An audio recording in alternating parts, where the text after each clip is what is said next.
Hi bro. Hi bro. Okay, game changer movie ఏ విధంగా ఉంది? చాలా బాగుంది బ్రో. అసలు మైండ్ బ్లోయింగ్ అని చెప్పొచ్చు. ఎందుకంటే ఈ సినిమా ఒక ప్రొఫెషనల్ గా ఉందని చెప్పొచ్చు బ్రో. నేను ఏదో ఎగ్జాగరేట్ చేసి చెప్పట్లేదు బ్రో.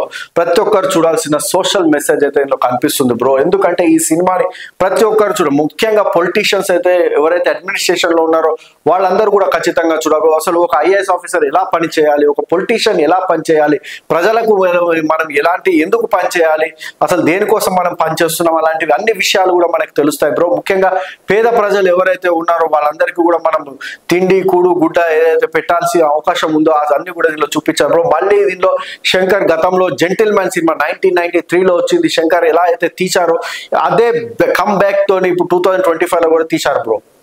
సో ఏ విధంగా ఉంది మొత్తం టోటల్ ఓవర్ గా అయితే నాకు చాలా బాగా నచ్చింది బ్రో. నాకైతే పర్సనల్ గా అయితే సినిమా చాలా బాగా నచ్చింది. ఫ్యాన్స్ కూడా చాలా ఎంజాయ్ చేస్తారు బ్రో. ఎందుకంటే ఇందులో సాంగ్స్ ఏవైతే ఉన్నాయో సాంగ్స్ మీద అయితే చాలా, అసలు మూవీ చూస్తున్నంతసేపు అయితే సాంగ్స్ అయితే మనం మర్చిపోలేం బ్రో.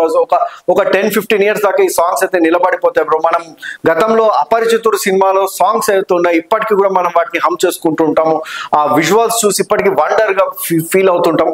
అంతకు మించిన వండర్ బ్రో దీనిలో.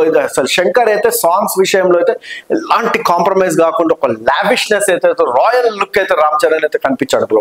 ఈ మూవీలో అంజలిది ఒక డిఫరెంట్ రోల్ అని చెప్తున్నారు. సో ఆ పాత్ర మీకు విధంగా నాకైతే బాగా నచ్చింది బ్రో. అసలు నాకు ప్రతి పాత్ర నచ్చింది బ్రో. ముఖ్యంగా నాకు విలన్ పాత్ర ఎవరైతే వేసా ఎస్జే సూర్య, అసలు నన్ను సీఎం పాత్రలో అయితే ఎస్జే సూర్య అయితే పండిపోయాడు బ్రో. అసలు అతను చెప్పాలంటే అతను చాలా బాగా యాక్టింగ్ చేశాడు. ఎందుకంటే ఈ మధ్యకాలంలో ఎస్జే సూర్య సినిమాలు చూస్తున్నాము, చాలా బాగా నటిస్తున్నాడు.